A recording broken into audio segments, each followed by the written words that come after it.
2 Kings 8. Now Elisha spoke to the woman whose son he had restored to life, saying, Arise, and go with your household, and sojourn wherever you can sojourn. For Yahweh has called for a famine, and it will even come on the land for 7 years. So the woman arose and did according to the word of the man of God. And she went with her household, and sojourned in the land of the Philistines 7 years. Now it happened at the end of 7 years, that the woman returned from the land of the Philistines, and she went out to cry out to the king for her house and for her field. Now the king was speaking with Gehazi, the young man of the man of God, saying, Please recount to me all the great things that Elisha has done. Now it happened, as he was recounting to the king how he had restored to life the one who was dead, that behold, the woman whose son he had restored to life was crying out to the king for her house and for her field. And Gehazi said, My lord, O king, this is the woman, and this is her son, whom Elisha restored to life. Then the king asked the woman, and she recounted it to him. So the king appointed for her a certain officer, saying, Restore all that was hers, and all the produce of the field, from the day that she left the land, even until now. Then Elisha came to Damascus. Now Ben-Hadad, king of Aram, was sick, and it was told to him, saying, The man of God is come here. And the king said to Hazael, Take a present in your hand, and go to meet the man of God, and inquire of Yahweh by him, saying, Will I be restored to life from this sickness? So Hazael went to meet him, and took a present in his hand, even every kind of good thing of Damascus, 40 camels' loads. And he came and stood before him, and said, Your son Ben-Hadad, king of Aram, has sent me to you, saying, Will I be restored to life from this sickness? Then Elisha said to him, Go, say to him, You will surely be restored to life. But Yahweh has shown me that he will certainly die. And he fixed his gaze steadily on him until he was ashamed, and the man of God wept. Then Hazael said, Why does my lord weep? Then he said, Because I know the evil that you will do to the sons of Israel. Their fortifications you will set on fire, and their young men you will kill with the sword, and their infants you will dash in pieces, and their pregnant women you will rip up. Then Hazael said, But what is your servant? Who is but a dog, that he should do this great thing? And Elisha answered, Yahweh has shown me that you will be king over Aram. So he went from Elisha and came to his master, and he said to him, What did Elisha say to you? And he said, He said to me that you would surely be restored to life. Now it happened that on the following day he took the cover and dipped it in water and spread it on his face, so he died. And Hazael became king in his place. Now in the 5th year of Joram, the son of Ahab, king of Israel, Jehoshaphat being then the king of Judah, Jehoram the son of Jehoshaphat, king of Judah, became king. He was 32 years old when he became king, and he reigned 8 years in Jerusalem. And he walked in the way of the kings of Israel, just as the house of Ahab had done. For the daughter of Ahab became his wife, and he did what was evil in the sight of Yahweh. However, Yahweh was not willing to make Judah a ruin, for the sake of David his servant, since he had promised him to give a lamp to him through his sons always. In his days Edom revolted from under the hand of Judah, and made a king over themselves. Then Joram crossed over to Zaire, and all his chariots with him. And he arose by night, and struck the Edomites who were surrounding him, and the commanders of the chariots. But his army fled to their tents. So Edom revolted against Judah to this day. Then Libnah revolted at the same time. Now the rest of the acts of Joram, and all that he did, are they not written in the book of the Chronicles of the kings of Judah? So Joram slept with his fathers, and was buried with his fathers in the city of David. And Ahaziah his son became king in his place. In the 12th year of Joram the son of Ahab, king of Israel, Ahaziah the son of Jehoram, king of Judah, became king. Ahaziah was 22 years old when he became king, and he reigned 1 year in Jerusalem. And his mother's name was Athaliah, the granddaughter of Omri, king of Israel. He also walked in the way of the house of Ahab, and did what was evil in the sight of Yahweh, like the house of Ahab had done, because he was a son-in-law of the house of Ahab. Then he went with Joram the son of Ahab to war with Hazael, king of Aram, at Ramoth-Gilead. Then he went with Joram the son of Ahab to war with Hazael, king of Aram, at Ramoth-Gilead. and the Arameans struck Joram. So King Joram returned to be healed in Jezreel of the wounds which the Arameans had caused by striking him at Ramah, when he fought against Hazael king of Aram.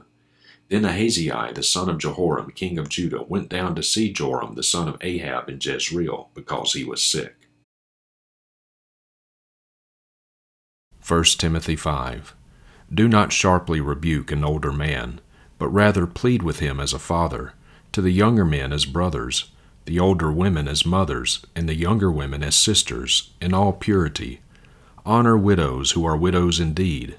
But if any widow has children or grandchildren, they must first learn to practice piety in regard to their own family, and to make some return to their parents, for this is acceptable in the sight of God. Now she who is a widow indeed, and who has been left alone, has fixed her hope on God and continues in petitions and prayers night and day. But she who lives in self-indulgence is dead even while she lives. And command these things as well, so that they may be above reproach. But if anyone does not provide for his own, and especially for those of his household, he has denied the faith and is worse than an unbeliever. A widow is to be put on the list only if she is not less than 60 years old, having been the wife of one man, having a reputation for good works, if she has brought up children, if she has shown hospitality to strangers, if she has washed the saints' feet, if she has assisted those in affliction, if she has devoted herself to every good work. But refuse to put younger widows on the list, for when they feel sensual desires in disregard of Christ, they want to get married, thus incurring condemnation because they have set aside their previous pledge. And at the same time they also learn to be idle, as they go around from house to house, and not merely idle, but also gossips and busybodies, talking about things not proper to mention. Therefore I want younger widows to get married, bear children, keep house, and give the enemy no opportunity for reviling, for some have already turned aside after Satan. If any believing woman has widows, she must assist them, and the church must not be burdened, so that it may assist those who are widows indeed. The elders who lead well are to be considered worthy of double honor, especially those who labor at preaching the word and teaching. For the Scripture says, "You shall not muzzle the ox while it is threshing, and the laborer is worthy of his wages." Do not receive an accusation against an elder except on the basis of 2 or 3 witnesses. Those who continue in sin, reprove in the presence of all, so that the rest also will be fearful. I solemnly charge you in the presence of God and of Christ Jesus and of his elect angels, to observe these instructions without bias, doing nothing in partiality. Do not lay hands upon anyone hastily and thereby share responsibility for the sins of others.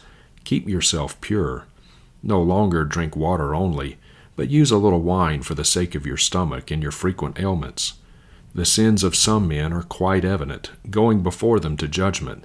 For others, their sins follow after.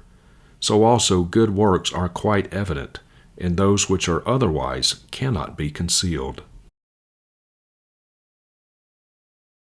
Daniel 12. Now at that time Michael, the great prince who stands guard over the sons of your people, will stand. And there will be a time of distress such as never happened since there was a nation until that time, and at that time your people, everyone who is found written in the book, will be rescued. And many of those who sleep in the dust of the ground will awake, these to everlasting life, but the others to reproach and everlasting contempt. And those who have insight will shine brightly like the brightness of the expanse of heaven, and those who lead the many to righteousness like the stars forever and ever. But as for you, Daniel, conceal these words and seal up the book until the time of the end. Many will go to and fro, and knowledge will increase. Then I, Daniel, looked, and behold, 2 others were standing, one on this bank of the river, and the other on that bank of the river. And one said to the man dressed in linen, who was above the waters of the river, "How long will it be until the end of these wonders?" And I heard the man dressed in linen, who was above the waters of the river, as he raised his right hand and his left toward heaven, and swore by him who lives forever that it would be for a time, times, and half a time. And as soon as they complete shattering the power of the holy people, all these events will be completed. As for me, I heard but could not understand. So I said, My Lord, what will be the outcome of these events? Then he said, Go your way, Daniel, for these words are concealed and sealed up until the time of the end.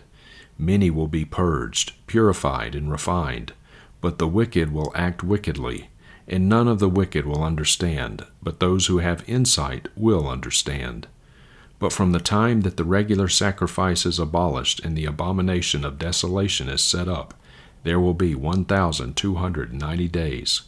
How blessed is he who keeps waiting and reaches the 1,335 days. But as for you, go your way to the end, then you will enter into rest and stand again for your allotted portion at the end of the days. Psalm 119, 49 through 72. Zion, remember the word to your slave, in which you have made me wait. This is my comfort in my affliction, that your word has revived me. The arrogant utterly scoff at me, yet I do not turn aside from your law. I have remembered your judgments from of old, O Yahweh, and comfort myself. Burning indignation has seized me because of the wicked who forsake your law. Your statutes have become my songs in the house of my sojourning. I remember in the night your name, O Yahweh, so I keep your law. This has become mine, that I observe your precepts. Hath. Yahweh is my portion. I have promised to keep your words. I have sought to please your face with all my heart. Be gracious to me according to your word. I thought upon my ways, and I turned my feet to your testimonies. I hastened and did not delay to keep your commandments. The cords of the wicked have encircled me, but I have not forgotten your law. At midnight I shall rise to give thanks to you because of your righteous judgments. I am a companion of all those who fear you and of those who keep your precepts. The earth, O Yahweh, is full of your loving kindness. Teach me your statutes. Taith. You have dealt well with your slave, O Yahweh, according to your word. Teach me good discernment and knowledge, for I believe in your commandments. Before I was afflicted, I went astray, but now I keep your word. You are good and do good. Teach me your statutes. The arrogant have smeared me with lying. With all my heart I will observe your precepts. Their heart is covered with fat, but I delight in your law. It is good for me that I was afflicted, that I may learn your statutes. The law of your mouth is better to me than thousands of gold and silver pieces.